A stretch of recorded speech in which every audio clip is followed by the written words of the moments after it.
Bagaimana Tuan menjalankan perundingan? Okey, dalam menjalankan perundingan ni kita harus tahu ya apa kategori rundingan tersebut terlebih dahulu. Jika misalnya dalam bidang kami kebanyakan adalah rundingan untuk rundingan tu di mahkamah kita panggil mitigasi ya, mitigasi hukuman ya, dan penyelesaian kes-kes sivil itu mediasi ya. Mitigasi dari segi sivil dipanggil mediasi. Okey. Dan dalam pada itu juga kami ada menjalankan perundingan secara korporat, iaitu dalam jual beli share untuk pembelian rumah, harta tanah dan sebagainya. Okay. Setelah Encik berkoordinasi dengan orang lain, jadi siapa yang terlibat? Okey. Daripada segi kita kena tengok aspek perundingan tersebut. Kalau dalam bidang litigation kriminologi ni, kriminal, aspek kriminal, of course lah dengan kita berunding dengan mahkamah dan juga OKT itu sendiri dalam mencari satu hukuman yang setimpal ikut perundangan untuk OKT dan juga untuk pendakwaan. Ini untuk dari segi kriminal lah. Dan biasa kita dengar kes yang paling latest macam Rizal Aziz tu ya, anak tiri kepada Datuk Seri Najib tu. Itu berdasarkan rundingan ya, antara dua pihak, itu pihak pengambilan dan juga pendakwaan. So mencapai satu kata putus. Itu kriminologi, itu kriminal. Jadi kemungkinan besar ada mendapat hukuman yang lebih rendah atau mendapat satu tawaran yang lebih baik daripada itu. Itu dia. Untuk kriminal. Dalam segi sivil pula, mediasi sivil ni ialah kebanyakannya kata putus akibat daripada jumlah kewangan yang pampasan dan sebagainya. Dan harus ini kategori orang-orang kadang-kadang individu sendiri yang biasa orang awam, peniaga-peniaga ya, pemborong-borong yang pernah menyaman ataupun kontraktor yang menyaman individu lain. Dan dalam menentukan jumlah pampasan, ini dia yang penting kita mediate jumlah kata putus oleh mahkamah tu. Melakukan persiapan untuk persiapan. Jadi bila kita runding ni kita kena dengar secara aktif terlebih dahulu daripada dua pihak apa yang mereka katakan terlebih dahulu dan apakah poin-poin mereka, kita dengar secara aktif, kita kena faham apa mereka kendak, kedua pihak kendaki. Lepas tu kita kena ada sikap tegas juga dalam mencapai satu perundingan tu. Kita tengok apa ketegasan ni kepada anak guam kita sendiri dan juga kepada pihak pendakwaan ataupun pihak yang kita berunding dengan ya, yang kita punya pencabar ni. Okey. Lepas tu dalam kita jadi seorang perunding ni, kita yakin diri kita bila kita perjuangkan apa anak guam kita nak ataupun yang kita wakil ni, kita kena yakin kita cakap, kita kena tahu fakta tu. Apa yang boleh menguntungkan, apa yang tidak menguntungkan. Ini fakta yang kita kena yakin. Dan kadang-kadang bila berunding ni tak semua yang kita boleh dapat. Jadi kita runding yang terbaik untuk anak guam kita. Kita panggil win-win situation, tapi pada dasarnya bukan win-win situation ya. Lebih pada anak guam kita. Ini mesti semua orang mesti ada dasar ni. Bukan semua yang kita nak kita akan dapat. Bila kita nak semua yang kita dapat, kita akan rugi. Dalam berunding ni ada sesuatu yang kita bagi kat dia. Tapi yang kita bagi ni kadang-kadang apa yang kita bagi ni untuk pancing dia sebenarnya. Untuk bagi apa yang kita nak. Dia ada give and take You must give something, then you take something. Kalau you tak ada give and take, you tak boleh buat. Tapi bila you dah buat benda ni, you mesti dominate, dominasi kepada kita ni.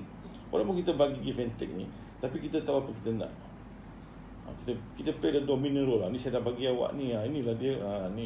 Jadi awak kena bagi saya ni, macam tu. Dominant lah ini rundingan ni. Kita pandai rundingan ni. Nampak pada mereka, macam bagus. Tapi ada kepentingan kita di situ yang kita boleh dapat. Dan dalam pada itu masa kita berunding ni, kita tak boleh lah one-sided minded je ya. Kita buat sikap terbuka. Kita ambil skop sikap terbuka. Kita imbang kedua-dua apa yang mereka kata dan sebagainya. Dan kita kena pakai pemikiran kita sendiri dengan hujan-hujan kita menunjukkan kenapa apa yang dicakap ni kurang baik, kurang meyakinkan, lebih baik ambil kita punya dan sebagainya. Ni dia. Sebab kita tak boleh, perundingan mesti ada dominasi. Kita mesti boleh control situation tu.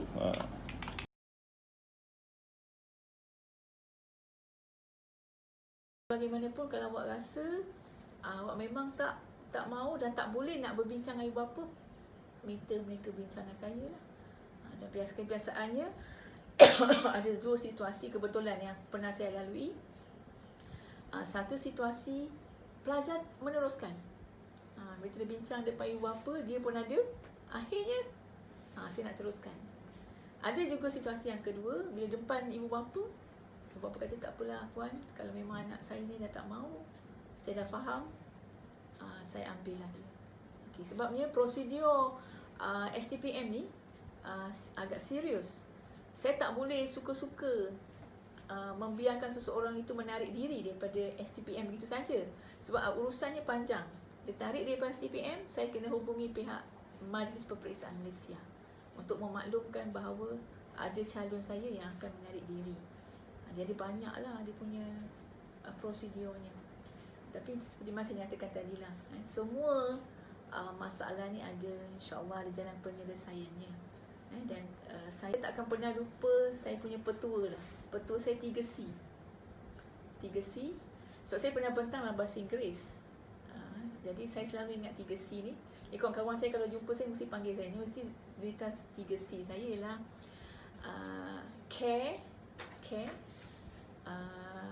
courage dan courtesy. Care, courage dan courtesy. Saya selalu bergerak dengan 3 ni. Jadi bila kita ada rasa tanggungjawab, care pertama, care, kita akan rasa semua orang kita nak sayang. Kita nak sayang guru kita, nak sayang pelajar kita, nak sayang organisasi kita. Rasa tak pergi sekolah, rasa rugi. PKP tak pergi sekolah pun rasa, ya Allah, ruginya. Nampak? Dan nak buat tugasan untuk pelajar. Baik, courage ialah saya kena ada satu kekuatan, courage. Yakin pada diri saya yang saya boleh buat, insyaAllah. Yakin bahawa saya ada guru-guru sebagai tulang belakang saya, courage saya ada. Dan yang ketiga ialah courtesy. Courtesy ni ialah kita kena selalu menunjukkan tingkah laku, perilaku yang baik pada semua orang. Dari peringkat tertinggi sehinggalah peringkat yang terendah, itu pelajar. Itulah dia 3C saya lah. Saya rasa insyaAllah lah dengan 3C ni, insyaAllah saya masih boleh meneruskan kerjaya saya. Jalankan perundingan yang berjaya. Tips-tips untuk menjalankan perundingan yang berjaya, baik memandangkan seperti mana yang saya nyatakan tadi. Okey, apabila kita adakan perundingan, kita perlu ingat bahawa contohnya kita perlu ingat bahawa semua orang tidak suka diberi macam dinilai sebenarnya ataupun dipantau. Sebabnya selalu kami macam saya selalu menerima peringatan juga daripada pengetua, dan juga saya pernah mengikuti satu kursus di IAB, Institut Aminuddin Baki. Apa yang disebut di situ ialah apabila kita ingin membantu guru-guru atau kaki tangan, jangan sesekali melihat hanya keburukan. Kita mesti memberi satu unsur, satu pandangan bahawa semua orang itu baik. Semua orang itu memang baik. Semua orang itu bekerja bersama-sama. Tanpa pada saya, tanpa mereka, saya pun tak boleh bergerak, tak boleh beroperasi. Jadi contohnya, kalau kita ada perundingan, kita mesti selalu ingat bahawa mereka merasakan mereka sudah menjalankan tanggungjawab mereka.